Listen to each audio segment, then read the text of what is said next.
Sean Finnegan, and you are listening to Restitutio, a podcast that seeks to recover authentic Christianity and live it out today.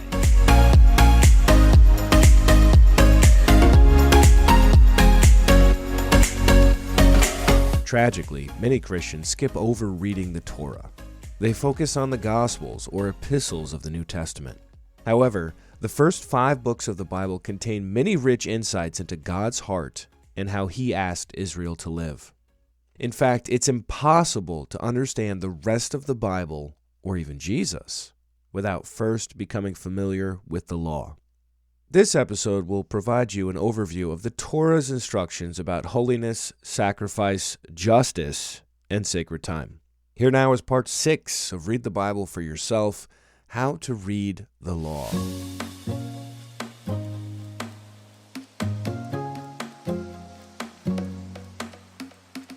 Reading the law can be challenging. There are some times when the law is extremely detailed. Let me give you an example. Leviticus 11, verse 20. All winged insects that go on all 4 are detestable to you. Sounds sensible, right? Verse 21. Yet among the winged insects that go on all 4s, you may eat those that have jointed legs above their feet, with which to hop on the ground. Of them you may eat the locust of any kind, the bald locust of any kind, the cricket of any kind, and the grasshopper of any kind. But all other winged insects that have 4 feet are detestable to you. This is an example of one of these parts of the law that's a little detailed, a little weird, and yet people eat insects. Even today, people are eating insects. And just put it on a stick and crunch it right up. Love it, right? It's easy to get distracted while reading the law. It's easy to get sleepy. It's easy to struggle while you're reading the law. So what I would recommend is that the biggest thing is focus. Find some way to focus, which means usually eliminating distractions. If you can eliminate distractions, so if you're around people who are talking, earbuds, or if you can get to a place where people aren't talking, and don't be super tired. I don't know why we do this. Like we'll read like Leviticus on a day where we're just like exhausted. It's like you're not gonna have any benefit if you're reading a sentence and then you're like, whoa, what did I just read? So, and you can engage your other senses. You read out loud. Now you're using your eyes, you're using your mouth, you're using your ears. You can stand, you can walk around. But the big thing is to focus and to really concentrate on what you're reading. And then what I recommend you do is you keep track of stuff. You underline, you circle, you write in the margins. I have a Bible for note takers that I basically filled with ink and just kept track of things and organized things. And it just keeps my mind engaged so I'm not just like, all right, well, what's the next kind of sacrifice? So that's a little reader tip there. What is the Torah? What is the law? Well, as you know, the Old Testament has 39 books, broken into thirds of history, poetry, and prophecy. Within the first section of history is the Torah. It's the first 5 books of the Bible.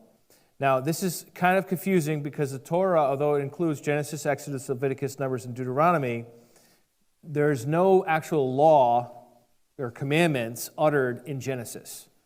And half of Exodus is the narrative of the 10 plagues and Mount Sinai. So really it's the second half of Exodus, Leviticus, Numbers, and Deuteronomy, where you find the actual commandments of the law. But all of it's referred to as the law. It's also called the Pentateuch, which is a fancy word, means 5 books. And then it's also called the Torah. There are 4 main categories within the Torah: holiness, sacrifice, justice, and sacred time. This is the best dividing up of it that I could find. This is from the Bible Project guys, especially Tim Mackey, if you're familiar with his work. He uses this, and I think it's pretty helpful. So when it comes to holiness, we're talking about how God has the people dress. Literally talks about fashion in the law and how you're supposed to have your tassels hanging down on your clothes.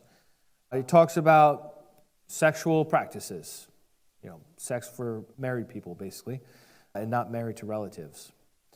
And then it talks about food. What food is clean and unclean? It talks a lot about health and sanitation. This all fits into this whole idea of holiness. It's not just ethics. It's not just what's right and wrong, your morality. It's a whole comprehensive culture of holiness that, really just makes them different than the other nations. It makes them God's people. Then you have this idea of sacrifice. There are animal sacrifices, grain sacrifices, oil is sacrificed, given up for God's use or just poured out. You have justice. There's tons of justice in the Torah.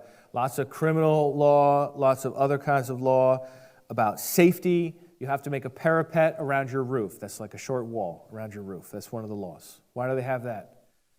Well, why do we have building codes? It's the same reason, so that people won't fall off your roof. Then we have the treatment of the poor, the slave, the orphan, the widow. There's moral laws, like the Ten Commandments, for example. That's all under justice. And then for sacred time, we have all these different periodic events. So the weekly periodic event is the Sabbath, which is Saturday. Saturday is the day where you're not supposed to work. Then every month, they have what's called the new moon, and they mark the new moon, which is when the moon finishes its cycle. And then every year, they have all other kinds of sacred times. So you have the Feast of Unleavened Bread, which kicks off with Passover, but then you have the Feast of Unleavened Bread. Then you have the Feast of Weeks, also called Pentecost. Then you have the Feast of Trumpets and the Feast of Booths. And then once a year, you have the Day of Atonement, which is an annual fast. And that's a time for repentance and mourning and sacrifice. So it's a whole way of life. That's how I would recommend you think of the Torah. Think of it as a way of life that God gave to Israel to cover, not everything, but as much as you could reasonably cover in 5 ancient scrolls he has in there. So it's a constitution. I think of it as social engineering, where God says, you're going to do things this way. You're not going to sow your fields with 2 different kinds of seeds, just one kind of seed. And then you have another field, put a different seed over there. All these things that just seem like, why? Why can't I wear cotton and linen? Why is it just one of the... Because thus says the Lord. And what it does is it generates a society that is separate in so many different ways from their neighbors. And so what is the anxiety? The anxiety is that God's people are going to just absorb into their neighbors. It's the fear of syncretism, which is where you take different components from different cultures and religions and you just mix them all together. Kind of like the United States of America, right? It's kind of like, at least it was the theory of the United States. They called it the melting pot. So God doesn't want there to be a melting pot in Israel. He wants them to be His people and to be distinctive and not to worship idols. Fee and Stewart say the Old Testament law is a covenant. A covenant is a binding contract between 2 parties, both of whom have obligations specified in the covenant. So that's a big word. I'm going to come back to it. But the Torah is this covenant. It's part of this whole comprehensive way of life. And there are obligations. The people have obligations to God. The people have obligations to each other. The people have obligations to people that they conquer even, and to their nation neighbors. And all of these obligations are spelled out on the Torah. Then, on the other hand, God has all these obligations to His people. Because, they've got their stuff that they have to do. Well, God has His stuff that He has to do. He has to protect them, and He has to watch over them and give them fertility and all the things that gods are supposed to do. God says He's going to do in the Torah. And those are what we call promises. So we have commandments and promises. But they're really just obligations for the people and obligations for God. This all begins at Sinai. That's the beginning point, where God had brought them out of Egypt with the 10 plagues. Every one of those plagues was targeted at one or more Egyptian gods, showing that Yahweh was better. He brings them out. He brings them to a mountain, and on the mountain, He introduces Himself to His people. And that's Exodus chapter 19. It says, "On the morning of the 3rd day, there was thunder and lightning, as well as a thick cloud on the mountain and a blast of a trumpet so loud that all the people who were in the camp trembled. Moses brought the people out of the camp to meet God. Isn't that amazing? They took their stand at the foot of the mountain. Now all of Mount Sinai was wrapped in smoke because the Lord, or Yahweh, had descended upon it in a fire. The smoke went up like the smoke of a kiln, while the whole mountain shook violently. As the blast of the trumpet grew louder and louder, Moses would speak, and God would answer him in thunder. When Yahweh descended upon Mount Sinai to the top of the mountain, Yahweh summoned Moses to the top of the mountain, and Moses went up. Then Yahweh said to Moses, "Go down and warn the people not to break through to see Yahweh, otherwise many of them will perish." This is a one-time event where God torches a mountain, shakes it. I don't know where the trumpet sound came from, but there was a trumpet sound too. And it was just like, whoa, this is not like the gods of Egypt. This God shakes the earth. This God torches the mountain. This God answers Moses by thunder. Like, how freaked out were these people, right? Can you imagine being there, what it would have felt like? Being one of the rando Israelites, just like, that mountain's on fire, Moses. You sure you want to go hike that mountain right now? Right? They put a boundary around it, and God says, don't let anybody through. Don't let anybody through. And so God speaks audibly to his people. He says to them, "I am Yahweh, your God, who brought you out of the land of Egypt." Then the first thing he said, that's the intro, right? You say your name. Then the first thing he says is, "You will have no other gods. You shall have no other gods before me or besides me." That's the first thing he says. Literally the first thing he says. Commandment number 1. And this gets repeated over and over and over throughout the Torah. And so then we get the 10 Commandments. After the 10 Commandments, we read in chapter 20, verse 18 of Exodus, it says, "When all the people witnessed the thunder and lightning, the sound of the trumpet, and the mountain smoking, they were afraid and trembled and stood at a distance." My translation, they ran away. You know, if you are standing at a distance, right? How'd you get there? You ran away. And look, that makes perfect sense. I would run away too. I'm not condemning them. Actually, in Deuteronomy, which is the second telling of the same incident, you can read it in Deuteronomy 5, God says to Moses, "They have spoken well. Oh, that they would always keep this fear of me in their hearts." Like, God was happy with the response of the people. Verse 19, "And said to Moses, 'You speak to us, and we will listen, but do not let God speak to us, lest we die.'" Verse 21, "Then the people stood at a distance while Moses drew near to the thick darkness where God was." So that's the origin of Torah, is that God comes down, he has the 10 Commandments, right? And then Moses goes up and he receives the book of the covenant. And in the book of the covenant are written all these different laws, a whole way of life. And then Moses comes down to the people. They sacrifice an animal, they take of the blood, and they sprinkle it on the people and on the book. And it stands for this covenant where they're coming together and saying, "Yes, all the things in here I will do." And God's saying, "Yes, all the things in here I will do." And they bond together for this covenant. Part of the covenant is the tabernacle. And they get to building that in the second half of Exodus, which is like basically right after the whole giving of the law. How are we to worship this holy God? It's not going to be the same as worshiping the Egyptian gods. It's not going to be the same as worshiping the Canaanite gods.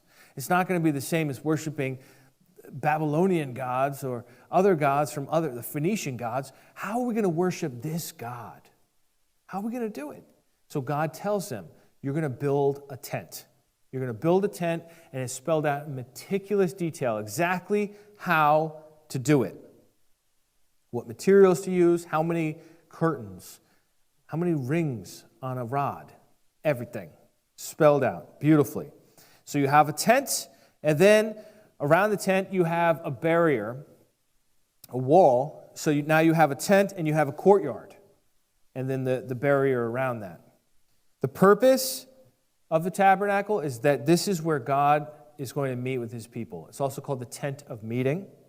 And it's a place where they made animal sacrifices. You don't just make your own animal sacrifice.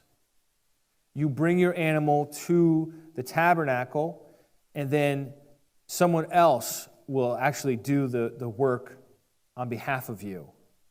And depending on what kind of sacrifice it is, you might enjoy a meal as part of that, or it might all go up into smoke. And this tabernacle also is where there was the pillar of fire by night and a pillar of smoke by day to lead the people. It says in Hebrews 9, this is a really good description, just briefly. Hebrews 9, verse 2, "For a tent was constructed, the first one, in which were the lampstand," so you want to know what's in the tent, right? "The lampstand, the table, and the bread of the presence." This is called the holy place.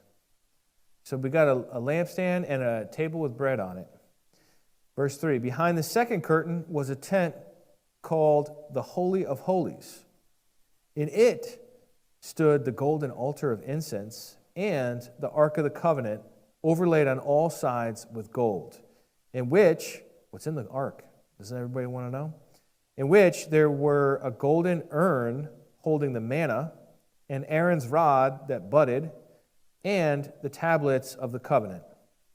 Above it were the cherubim of glory overshadowing the mercy seat. Of these things we cannot speak now in detail. These preparations having thus been made, the priests go continually into the first tent to carry out their ritual duties, but only the high priest goes into the second, and he but once a year, and not without taking the blood that he offers for himself and for the sins committed unintentionally by the people." That's a very good description of the different kinds of elements that were there. Why do you need a lampstand? It's dark. It's a tent. You can't see in a tent. So you've got to have a light source. And that's the origin of the menorah, that whole structure of how they do the candelabra. That is from the tabernacle originally. Although the menorah has, I think, one extra candle on it for theological reasons. But you have that, and then you have this bread, and then inside you have the incense, the altar of incense, and then you have the Ark of the Covenant. And you're supposed to light the incense, and it fills that internal most area, the Holy of Holies, with smoke. Then you can go in. Right? So you're not even supposed to really even see clearly when you're in there, because this is the holiest place on earth. And you're going to sprinkle some blood here and some blood there and atone for the sins of the whole people. Incredible. We talked about Genesis before, but that's a little bit about Exodus. Let's look at Numbers and continue on a little bit with this whole worship system that God sets up. Numbers talks a lot about, guess what? Numbers. There's a lot of counting of the different tribes, and there's the census, and there's a genealogy in there too. And Numbers is really showing you the organization of the camp. So you have in the center of the camp the tabernacle. In the center of the tabernacle, you have the Holy of Holies, right? And then outside the tabernacle, you have this barrier. And outside that, you have the priestly families. And outside of that, you have the Levitical families, right? And then outside of that, now you've got normal people groups, right? So the whole thing is like centered on this holy place in the middle. And that's all explained in Numbers in great detail. Israel, whose name had been Jacob, his name was changed to Israel, he ended up with 12 sons. And they were Reuben, Simeon, Levi, Judah, Dan, Naphtali, Gad, Asher, Issachar, Zebulun, Joseph, and Benjamin. So one of his 12 sons was the boy named Levi. Levi becomes a whole family, and they call any descendant of Levi a Levite. So if you're a Levite, you're a descendant of Levi, who was a descendant of Israel. Now, in the time of Moses, God had selected Aaron. That's the brother of Moses. He is a Levite already. Moses and Aaron are both Levites. He says to Aaron, "You're going to be the first high priest. And I want Moses to anoint you. I want you. You're going to wash. Moses is going to dress you. He's going to prepare you, do all these things to symbolize your ordination before God. And then you're going to be the first high priest. And then all the priests will be from your direct descendants." So Moses could not be a priest. Even though he was a Levite, he was from the tribe of Levi, he was not a descendant of Aaron, he's a brother. So he can't be a priest. He could be a Levite, but he's not a priest. So a priest is a Levite who can trace their ancestry back to Aaron. Now, the Hebrew word for priest is Cohen. So if you know anyone with the last name Cohen, They can trace their ancestry back. But, these people are still here. It's incredible to think about that. Let's talk about the Levites' duties. In Numbers chapter 18, verse 21, it says, "To the Levites I have given every tithe in Israel for a possession in return for the service that they perform, the service in the tent of meeting. From now on, Israelites shall no longer approach the tent of meeting, or else they will incur guilt and die. But the Levites shall perform the service of the tent of meeting, and they shall bear the responsibility for their own offenses. It shall be a perpetual statute." You see this? God says to the Levites, I have given a tithe. So in Israel, they would give to the functioning of the whole worship system, and the Levites are receiving that as income. It says, "It shall be a perpetual statute throughout your generations, but among the Israelites they shall have no allotment." So they get no land. Levites don't get land. "Because I have given to the Levites as their proportion the tithe of the Israelites, which they set apart as an offering to Yahweh. Therefore I have said of them that they shall have no allotment among the Israelites." So the whole Levites as a tribe were set apart by God to minister to him and to facilitate the worship of him, much of which has to do with sacrifices. But the Levites weren't doing the sacrifices, all of them. Only the priests were doing the sacrifices, as we'll see in just a moment. So what was a non-priest Levite to do? Well, according to Numbers, their job was to set up the tabernacle, to tear it down, and to transport it. Because these people don't have a home yet. They're wandering for 40 years, and then even once they get to the promised land, it's not like right away that they build a temple. It's not till Solomon. So that's over a century later. Centuries of judges, but then you also have kings for 80 years or whatever before Solomon even becomes king. So that's a long time to have this portable system carried from place to place. In the time of David, once there is that relative stability, they still have the tabernacle, but he has now taken Jerusalem, and he says, all right, you Levites, your job had been to carry, to transport, to pack it up, to unpack it. Your job is now to sing and to play musical instruments. So that's where a big transition happens for the Levites. And we actually get some Levites in the Psalms, like Asaph is a Levite, and I think Heman and Jeduthun, some other. We'll talk about that later. All right, let's talk about Leviticus. And Leviticus, guess what? It's all about the Levites. That's why it's called Leviticus. And so Leviticus tells you all about the sacrifices and about the priests. So the priests are Levites that are able to go inside the tabernacle, and they're the ones that actually kill the animals and offer them up. And they also manage holiness issues. So when somebody becomes unclean, you can become unclean for touching a dead person, touching the carcass of an unclean animal, a nocturnal emission, monthly menstruation, childbirth, other kinds of bodily discharges, and skin diseases, just to name a few, ways that you could become unclean. What do? Well, you have to go to the priest, and the priest will tell you what to do. And generally it's to wash, and then there's some sort of ceremony involved to become cleansed. These are not to do with morality. It's not a sin to be unclean. It just means that you're not in a state of purity to join in the camp of the people. And, God didn't explain to them, hey, there's this thing called germs, and let me explain how that, he didn't, he just sort of like, all right, this is how we're going to do, and guess what? A lot of the rituals involve washing in water, right? Actually cleaning yourself, physically cleaning yourself. Then the high priest, as I mentioned, he got to go into the inner room once a year, into the Holy of Holies, and that was on the Day of Atonement, Yom Kippur. It was an extraordinary privilege.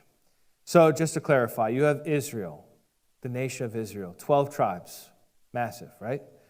Out of Israel, there's the one tribe called the Levites. Out of the Levites, there's one clan or family who are the descendants of Aaron. And then out of that clan or family of the priests, there's one person who is the high priest at a time. Let's talk about sacrifices. A person brings an animal to a priest. The person then places their hands on the head of the animal. Then the animal is slaughtered. I can't say for sure if you slaughter the animal yourself or if the priest does. Maybe it goes either way. It was kind of ambiguous when I looked into it. And then parts of the animal, or the whole if it's a burnt offering, but generally parts of the animal are then burned on the fire. Parts of it are taken outside the camp, like the parts that nobody would want to eat, okay? And then parts of it would be cooked and distributed as part of a meal, a celebratory sacred meal. So there are lots of types of sacrifices. You have burnt offerings. In that case, you butcher the animal and burn the entire animal. Then you have grain offerings. Well, guess what? That's not an animal. It's a grain. And a lot of times that was involving oil as well as grain. And you burn a portion, but the rest goes to the priests. Where do the priests get their bread if they don't have any farms because they have no land? Grain offerings. Super important to the priests, I'm sure. Then you have peace or well-being offerings. These would be animals that are butchered. They would burn the fatty parts of the animal, but then the meat, a portion of it would go to the priests, but the lion's share would go to the family. And that would be an offering where there would basically be a barbecue, and you would rejoice and eat red meat. Sounds awesome. Then there were sin offerings to make purification for unintentional sins, and then there were guilt offerings used to make reparation for a sin against someone. Like if you were found guilty of something, you would then do what they call a guilt offering. Then they had holy day offerings, like on the day of Yom Kippur, or the day of atonement, they would have a goat, a special goat that they sacrificed that day that wasn't common, but it was used, and there are certain other animals for that special day, and so it went. In Leviticus 17:11, it says, "For the life of the flesh is in the blood, and I have given it to you for making atonement for your lives on the altar. For as life, it is the blood that makes atonement." So this is a really key understanding for how they thought about sacrifices. They were thinking of the blood as representing the life of the animal. The animal is making atonement on behalf of the person, whether for a sin or even just for other reasons that are specified in the book of Leviticus. Moving on to Deuteronomy. Deuteronomy is the second telling of the law. That's why it's deuteros nomos, second law. It's a Greek word. No Jewish person would call it the book of Deuteronomy. They have their own name for their books of the Bible, right? As Christians, we call it Deuteronomy. It's a great name. It reminds you what it is. Like Leviticus is a great name. It reminds you it's talking about the Levites and the sacrifices, right? Deuteronomy is the second law.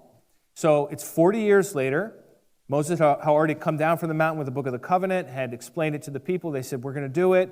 Well, they rebelled. They were not faithful. So then, we don't even need to get into the golden calf. Leave that to your reading. All right? So then we get to the book of Deuteronomy. In Deuteronomy, it's a new generation, and Moses is retelling the law. And the book of Deuteronomy is highly stylized in the form, or structured in the form of an ancient covenant. And we know this because archaeologists have found other ancient covenants of non-Israelite people that follow a particular pattern. And so this is the pattern of a covenant document. It has a preamble, a historical review, individual laws and requirements, a deposit of the text, a list of witnesses, blessings and curses, a ratification ceremony, and an exhortation. We find the same kind of thing, not like with the particulars, but like the same general contract idea with other ancient Near Eastern communities around the same time and before. I love Deuteronomy. It's such a great book, in my opinion. It really shows you the heart of God. It really shows you, what does God really want? So much of the earlier stuff is like just narratives about people, and Leviticus is, it's very detailed. Then we get to Deuteronomy. I feel like Deuteronomy, you really see God's heart. I recommend, check it out. I think Deuteronomy is just so beautiful. Moses tells the people, "Hear, O Israel," this is Deuteronomy 6:4, "Yahweh is our God, Yahweh alone. You shall love Yahweh your God with all your heart, with all your soul, with all your might. Keep these words that I am commanding you today in your heart. Recite them to your children. Talk about them when you are at home, when you are away, when you lie down, when you rise. Bind them as a sign on your hand, fix them as an emblem on your forehead, and write them on the doorposts of your house and on your gates. It's just incredible, the exhortation to remember these laws. There's so much built into the book of Deuteronomy to convince the people, don't forget this. Remember this. Write it on your doorpost. Put it on your forehead. Tell your kids when you're up, when you're down, when you're standing, when you're walking. Talk about it, right? There's just like a lot of reinforcement built in to Deuteronomy. There are two major kinds of laws in the Torah, but especially in Deuteronomy, apodictic and casuistic. It's a couple of fancy words for you to show off to your friends. Not bad, right? Apodictic laws are laws that are general commands like the Ten Commandments, just kind of like a positive statement, like don't steal. It's a nice apodictic command. And then casuistic or case laws are dealing with specific situations. So, for example, if a slave ran away and came to your house, that person, it says, should reside with you in your midst in any place they choose, in any of your towns, wherever they please. You shall not oppress them. That's a very specific case law, the case of a runaway slave. And it's interesting, in America, nobody followed this because they try to put the slaves back to their owners. Here it's saying, no, like take the slave in, take care of. But that's a very specific situation. Or how about this one? This is Deuteronomy 22:6. If you come on a bird's nest in any tree or on the ground with fledglings or eggs, with the mother sitting on the fledglings or on the eggs, you shall not take the mother with the young. Let the mother go, taking only the young for yourself, in order that it may go well with you and you may live long.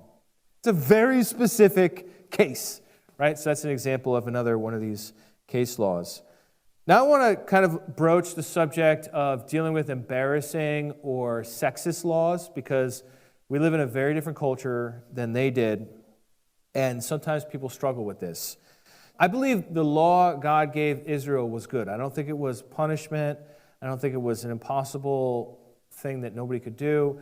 I think it was a way of life that He graciously gave them. It was a covenant that He gave them to live by that was good for them.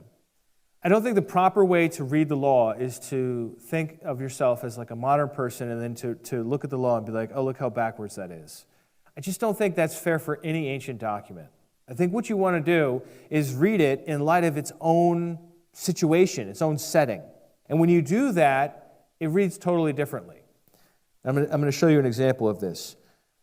But I want to just set a couple of standards out there for you. First of all, every ancient Near Eastern, that's the part of the world Israel is in, every ancient Near Eastern civilization believed in patriarchy. That is, that the father of the household ruled over the household. The Bible never says you should do it that way. It just works within that kind of world. That's the kind of world that existed. And so the Bible has all kinds of laws that are going to prevent abuses within that system. They also all believed in slavery. And they were sexist, okay? Like, that's just the way the world was. The Bible's not saying you should do it this way. It's saying, okay, if you're going to have a slave, it doesn't say thou shalt have a slave. But it says, if you have a slave and you injure your slave and you break your slave's tooth, set the slave free for the sake of his tooth. You know what I mean? So it curbs abuse, so you can't just beat your slave mercilessly, but it doesn't outlaw slavery outright either. And if you have an Israelite slave, you have to release them after 7 years. You can't even keep them forever. So there's lots of this where if you just like looked at it cold, you'd be like, oh my goodness, like the Bible believes in slavery. But like, so did everyone else in literally every other ancient civilization at the time. Everybody believed in slavery. Like, the Bible believing in slavery is not significant. What's significant is the Bible treats slaves as if they have rights and that they should be set free if they're abused. That's very different, even than American slavery, and that was only a couple hundred years ago. So the Torah doesn't challenge many injustices that we would today, okay?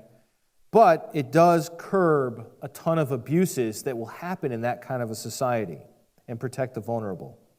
So I just want to show you one example of this, just as a way to help you read this stuff and not stumble on it so much.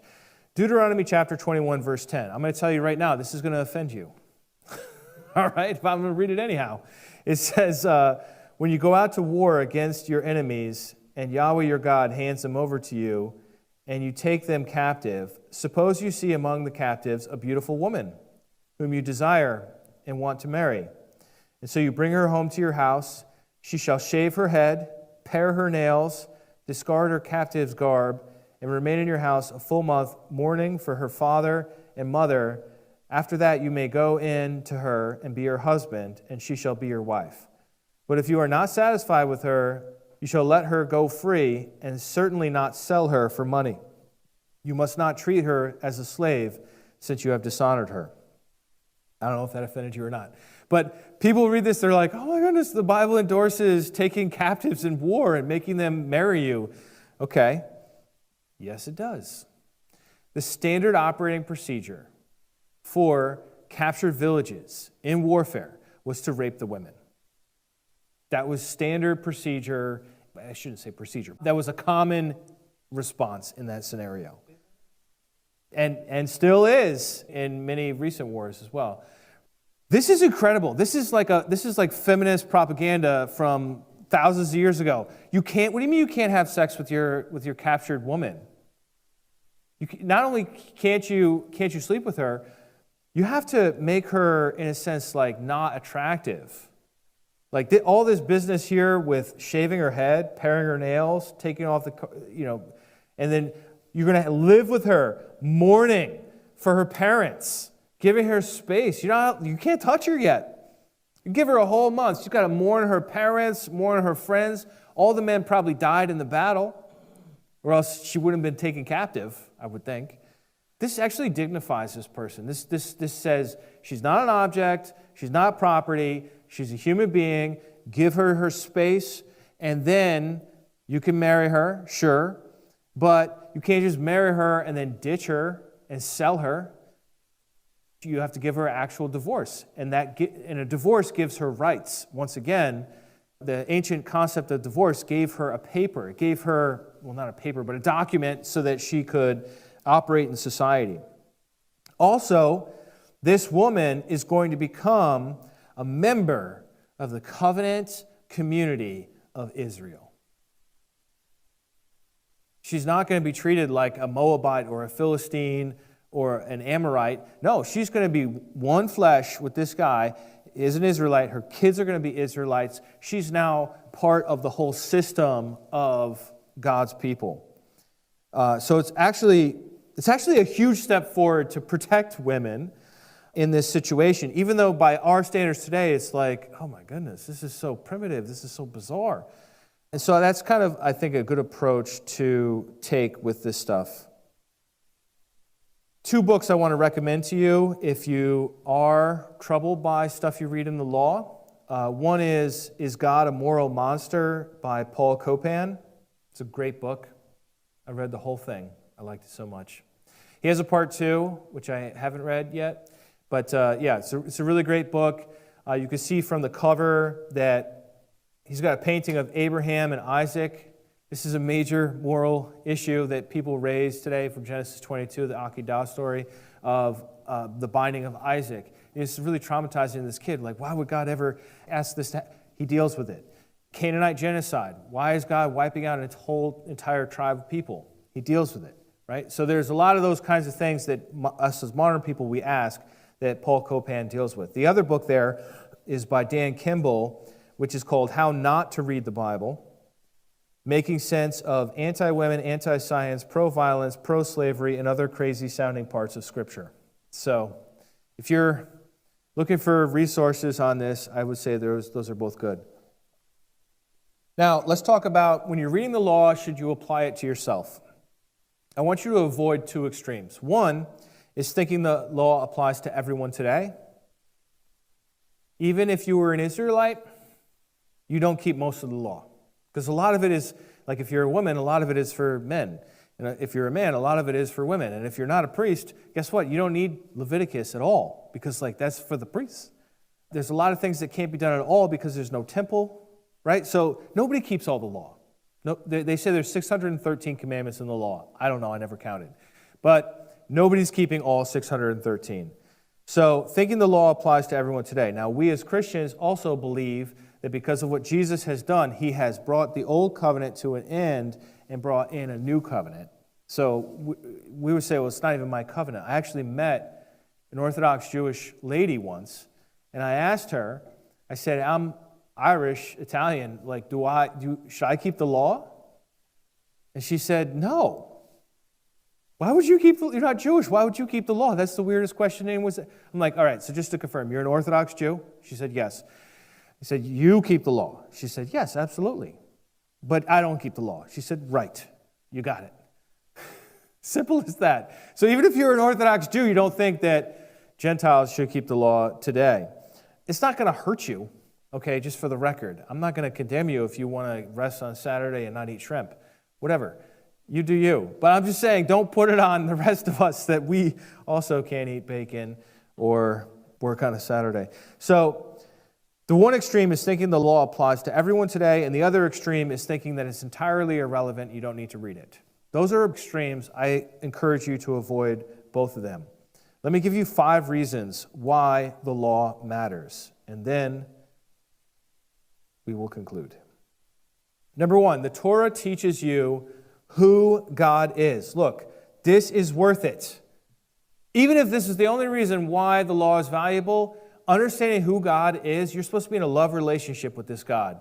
You're not just supposed to be in like a fear relationship, like, oh my goodness, he's so powerful. No, like you're actually supposed to love God. How can you love someone you don't know? The law tells you who God is and what his preferences are. If you love someone, guess what? You want to know what their preferences are. My wife's preference is to never be kissed if I have raw broccoli breath. Maybe some of you also feel that way. You don't want to be kissed by somebody who's got raw broccoli breath. That's very important to my wife. That's her preference. So I have to honor that. If I love her, that's a silly one. But God has lots of other more important preferences. Number 2, the new covenant includes many of the same prohibitions and commandments as the old covenant. So a lot of the stuff you read in there is still the same. You know this commandment to love God with all your heart, soul, mind, and strength? It's in Deuteronomy. The one to love your neighbor as yourself, it's in Leviticus. Right? So there's a lot of repetition in the new covenant that was also in the old covenant. Number 3, the law shows how highly God values holiness over syncretism. Syncretism, once again, is combining a bunch of beliefs together, like a tray in a cafeteria where you're like, oh, take a little Buddhism, a little Islam, a little Christianity. No. Not with our God. Maybe if you're Baha'i, you're good, but like we're Christian. And Christian God is not going that direction.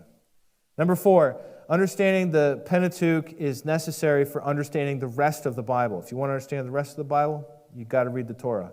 Number 5, you can extract ethical principles from laws, even when the particulars don't line up. I'll give you an example. This is a good one. Let's say you're sitting there on the road and you see your neighbor's ox walk by. There's actually a law about this. It says you have to bring that ox back to your neighbor because it's his, it's lost, and you have a responsibility to go give it back, right? Like I don't see any wandering oxen in my neighborhood today, but I'm just saying, like you could find a wallet on the ground. Should you just like take the money out and just like rejoice, or do you have like an obligation to go see what you can do to give it back to the person? So that might be an example of like taking a principle from a law, even though the particulars don't line up, like with the oxen thing, and seeing how you can apply it today. Let's review. The Torah or Pentateuch includes Genesis, Exodus, Leviticus, Numbers, and Deuteronomy. Though much of these books contains narrative, especially Genesis and the first half of Exodus, and a lot of Numbers, actually. The law was God's gracious covenant with Israel, detailing how he wanted them to live and be different than the nations around them. The tabernacle was the worship facility God had his people construct. Under King Solomon, the temple in Jerusalem replaced the tabernacle. God set apart the tribe of Levites to manage the tabernacle and the offerings made there. They didn't receive a land inheritance. Instead, the people supported them financially.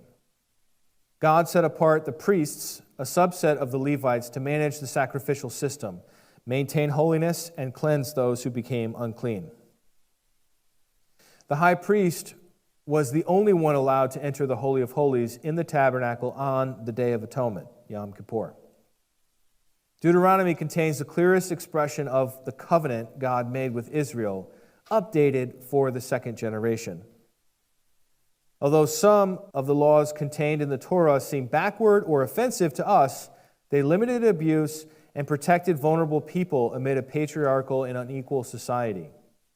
And last of all, although most of the specifics of the Torah don't apply to Christians today, it's critical to understand, to know God better, and understand other parts of the Bible. And we are going to keep doing that. Next time, we're going to look at wisdom literature. It's going to be a total change of pace, and I hope you'll join me for that as we continue in this course on how to read the Bible for yourself. Well, that brings this one to a close. What did you think? Come on over to restitutio.org and find episode 537, How to Read the Law, and leave your feedback there. We'd love to hear your thoughts.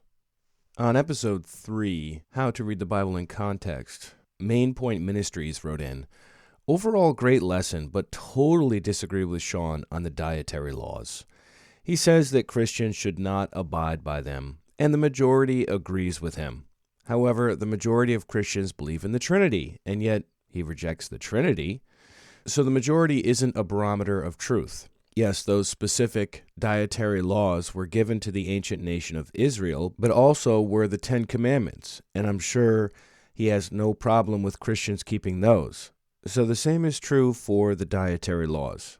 This is a typical kind of comment that I receive and have received for many years from those who are zealous to keep the law.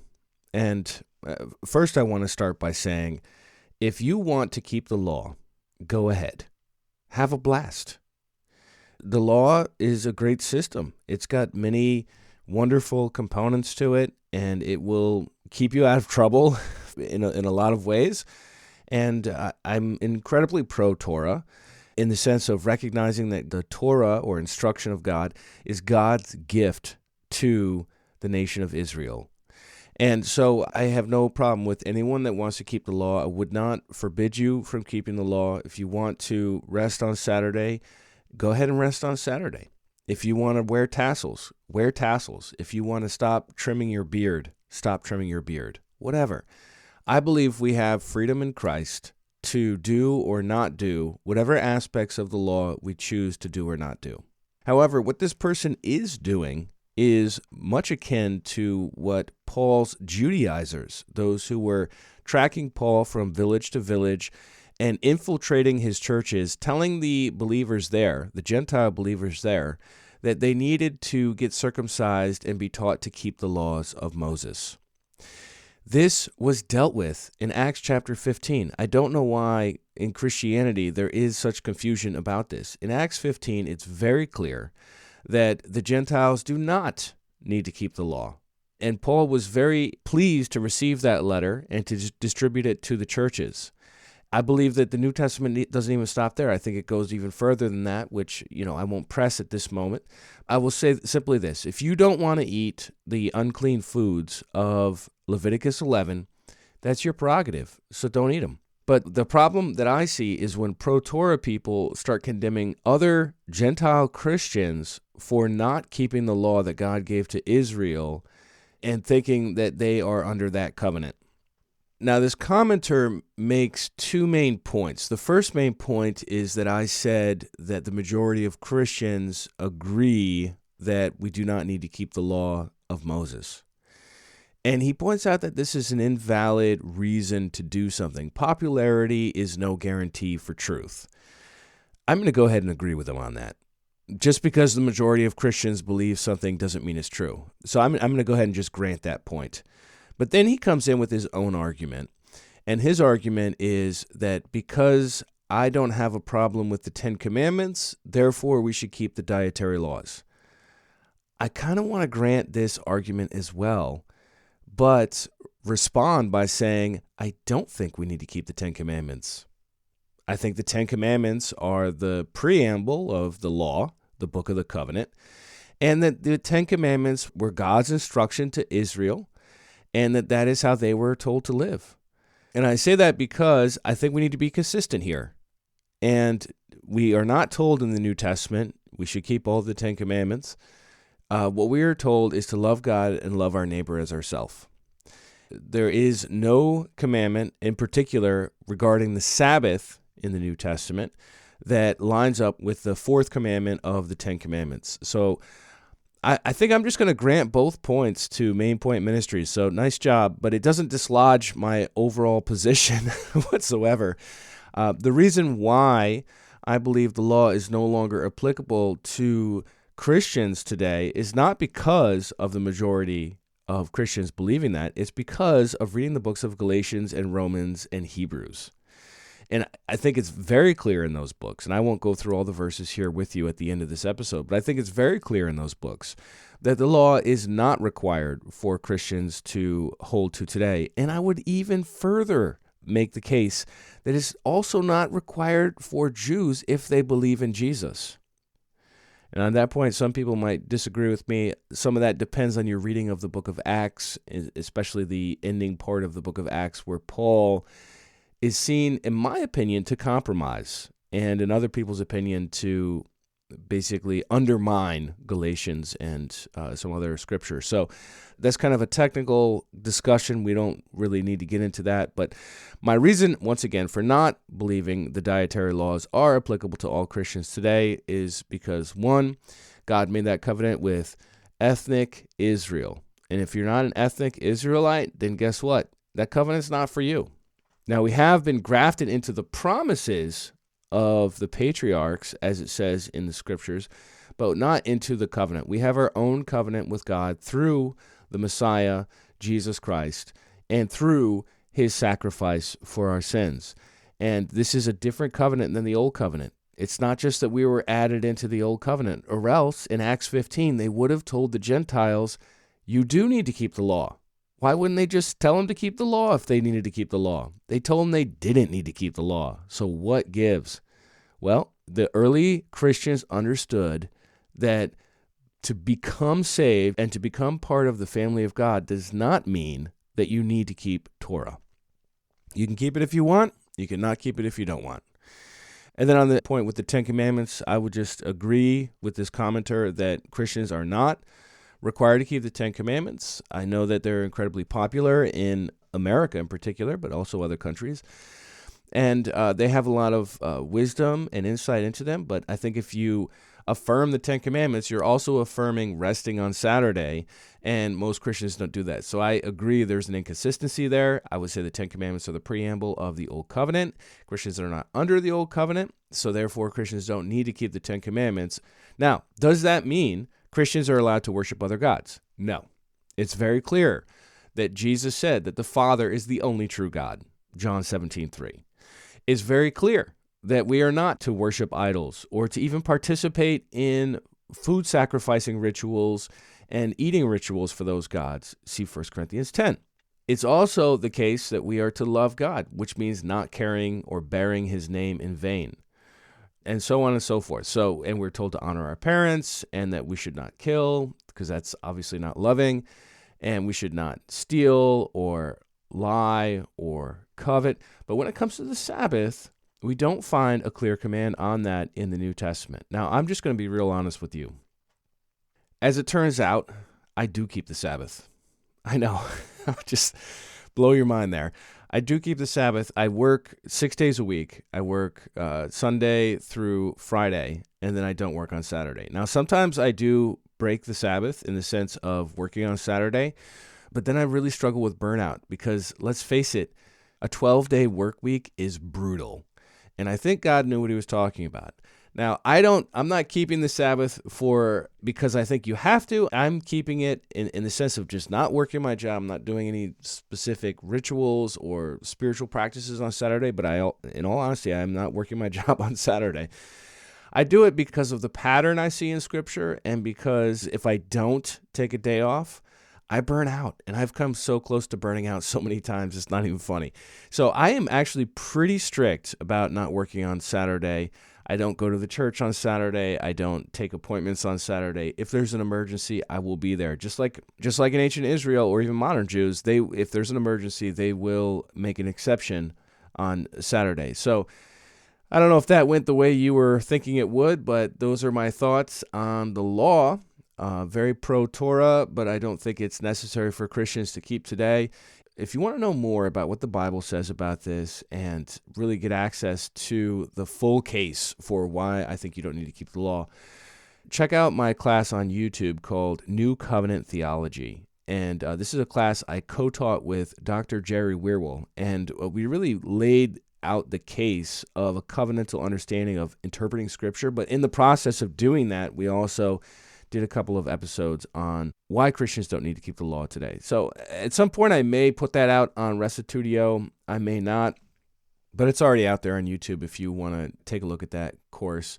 It's a perennial topic, so I expect it will come up again. But thanks for writing in, and thanks for your thoughts. That's going to be it for today. If you'd like to support us, you can do that at restitutio.org. Thanks to those of you who are supporting us. I'll catch you next week, and remember, the truth has nothing to fear.